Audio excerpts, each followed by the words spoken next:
Olá, hoje uma terça-feira, dia 1º de abril de 2025. Acho esse ano tão bonito, 2025. Enfim, na verdade eu estou gravando, mas eu não sei se eu vou postar.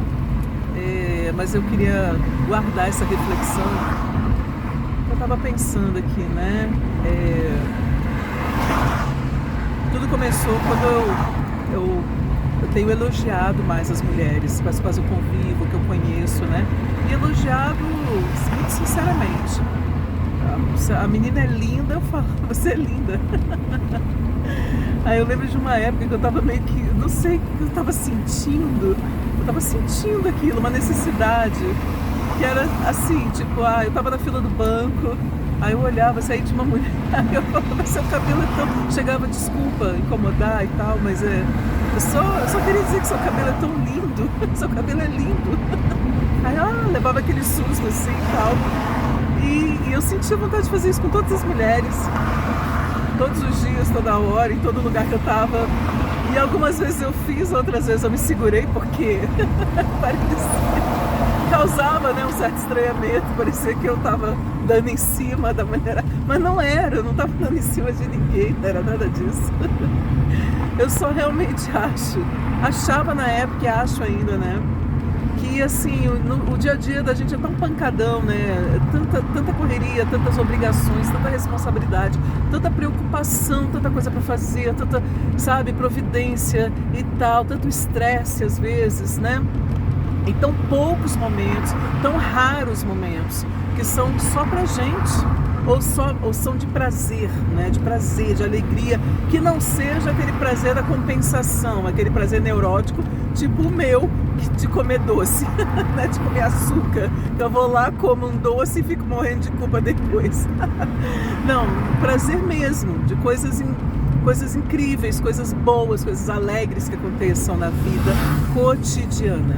Né? São tão poucas assim, que aí eu sei lá, eu acho que eu sentia que a gente devia pelo menos saber, que a gente, sabe, a mulher devia saber que ela é linda, que ela é bonita, que o cabelo dela tá lindo, que ela tem uma cara ótima, assim, exala uma alegria, ou que ela é genial, que ela é, sabe, competentíssima, que ela é fodona, que ela é foda, é isso, né? Porque nós mulheres somos esquecidas disso, né? E ao contrário, são tantas críticas e tanta porrada em cima da gente, e tanta cobrança e tanto julgamento e tanta imbecilidade o tempo todo, que, enfim, aí teve um período que eu tava assim, meio que transbordando, eu falava para as mulheres, quando eu as encontrava. E aí eu lembrei disso, porque hoje, né, eu fui entrar em contato com a menina que eu conheci, linda, e é claro, oi linda, que eu acho que é natural. E os homens não, eu não acho, porque aí não, porque já é tudo deles, né? Tudo organizado para manter os privilégios deles, as coisas deles. O cara pode estar lá, vou falar só de aparência, o cara pode estar lá caindo aos pedaços, mas ele julga a mulher, né? Acha que a mulher é que tá horrorosa, a mulher que envelheceu, a mulher engordou, que crime, a mulher engordou e tal, e por aí vai, né? A Sheila, você odeia os meninos? Não odeio os meninos, de maneira nenhuma. Os meninos, de maneira de falar, não odeio os homens, não. Tem que matar, não. Mas não há dúvidas de que tem que melhorar, né? Eles têm que melhorar. A questão da masculinidade está mais do que na mesa, tem que mudar, né? E aí, por bem, eles não estão querendo mudar, né? Porque o feminismo está aí há quantas décadas, gente? Falando, repetindo, bradando, reivindicando, tentando dialogar. Aí me vem, por exemplo, uns grupos só de homens. Aí eu lembro disso, quando eu comecei a escola feminista, aí entraram em contato comigo. Sheila, estão formando um grupo de homens aqui e eles queriam indicação de um homem para falar com eles.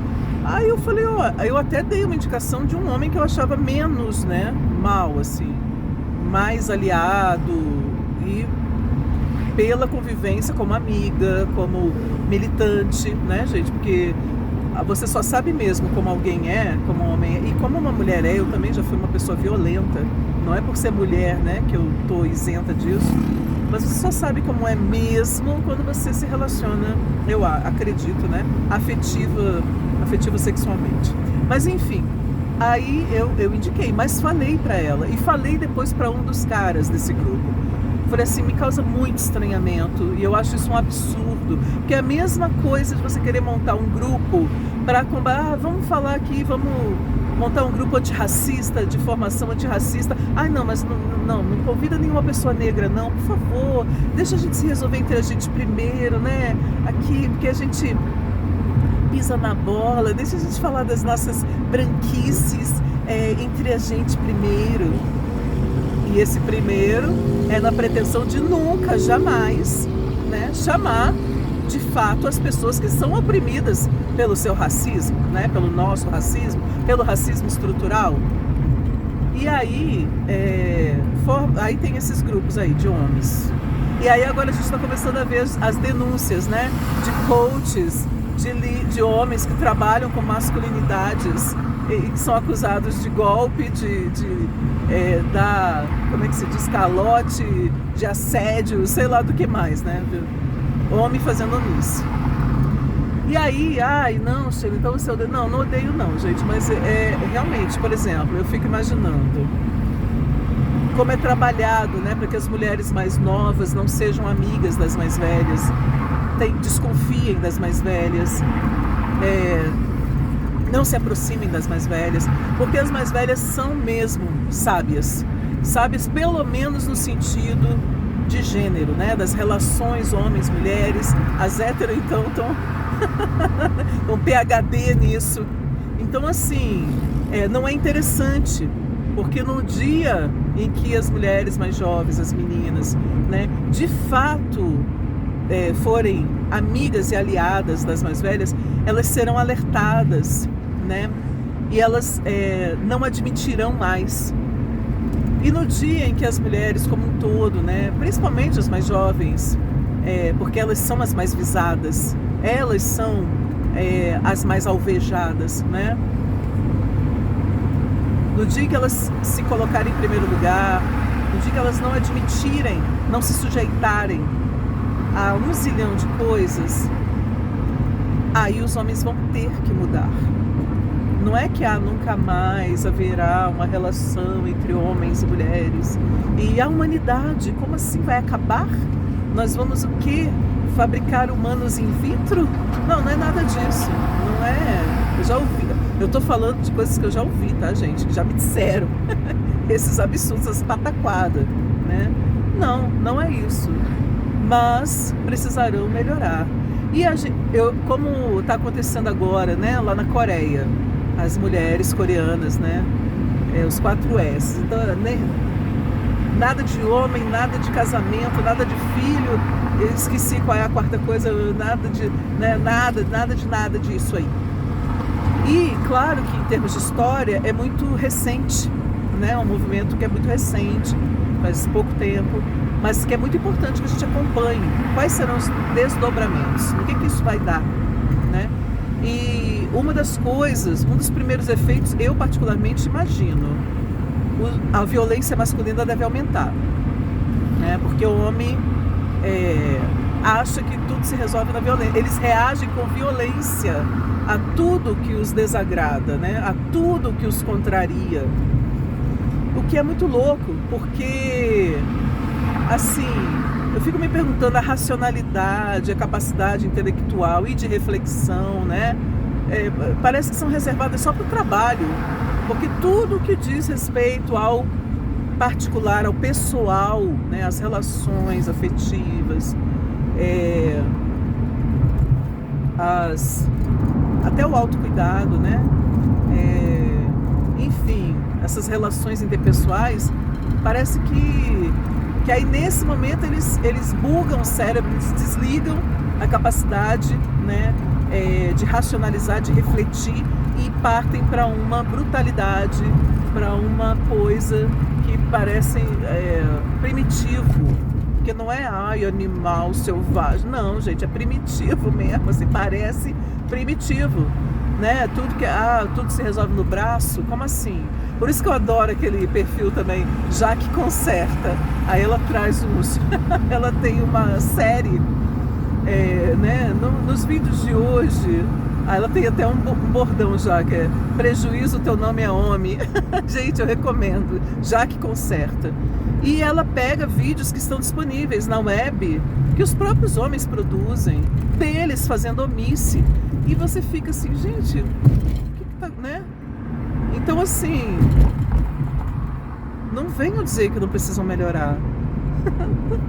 Sabe? Não dá mais pra mentir ou esconder isso. Ainda bem, né?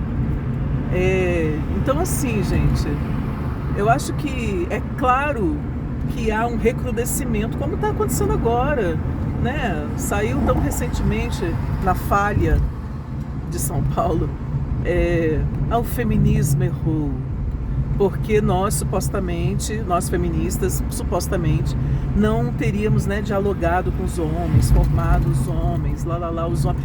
Olha, mentira, né? Quando eu comecei a escola feminista, por exemplo, a prática, né, o projeto da escola feminista, que foi durante um ano, eu promovi as reuniões gratuitas, inteiramente gratuitas, nas quais estiveram homens e mulheres, às vezes os esposos, que foi muito interessante, muito didático, muito revelador para nós mulheres e para eles próprios, eu acredito.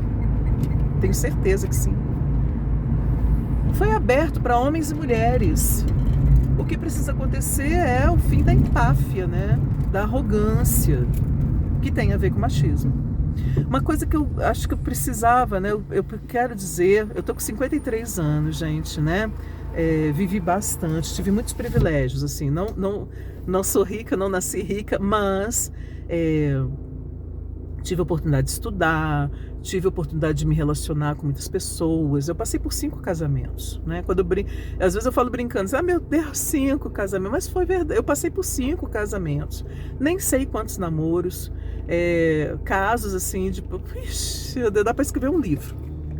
E ainda bem, e não tô nem aí para quem vai falar, ai meu Deus, que puta, sou mesmo, sabe? Se for por essa medida sua aí de, chamam de puta qualquer mulher que tenha uma vida mais livre e próxima de um homem regular, de um homem mediano, né? Então, assim, fodam-se esse falso moralismo babaca, né? Mas o que eu quero dizer, quando eu falo, tenho 53 anos, né? Gente, eu não consigo entender que homens, pelo menos os que têm um pouco mais de maturidade, que já são adultos e tal, ainda não tenham compreendido que macheza não tem nada a ver com hombridade. Tá? Por isso que a gente combate o machismo, que é essa palhaçada, esse atraso, essa pataquada, sabe, essa nulidade que vocês confundem com hombridade. Bom, eu cheguei, tenho que correr, hoje é terça, né? Tô aqui no meio do batidão, mas estava refletindo um pouco sobre isso e, enfim, vamos ver. Acho que eu vou publicar. Ótima terça para todo mundo, ótimo 2025, que seja feliz, que seja leve. Melhorem, homens, e vamos seguindo, né? Eu acho que também uma das maneiras possíveis, eu pelo menos sempre acreditei muito nisso, é aprender a partir da perspectiva do outro, né? Eu a vida inteira aprendi muito observando as outras pessoas, mas mais que isso, ouvindo as outras pessoas, ouvindo as experiências delas, compreendendo, né, os processos pelos quais elas tinham passado, e me abrindo para ser empática e experimentar ao menos um pouco da dor delas, assim, entender o que elas sentiram, né? Respeitar e acolher o que elas sentiram. Então, eu acho que isso é uma das maneiras reais, eficazes de aprendizado. E acho que se qualquer pessoa que esteja assistindo esse vídeo agora exercitar isso, vai assimilar algo de útil para si. Grata, até a próxima.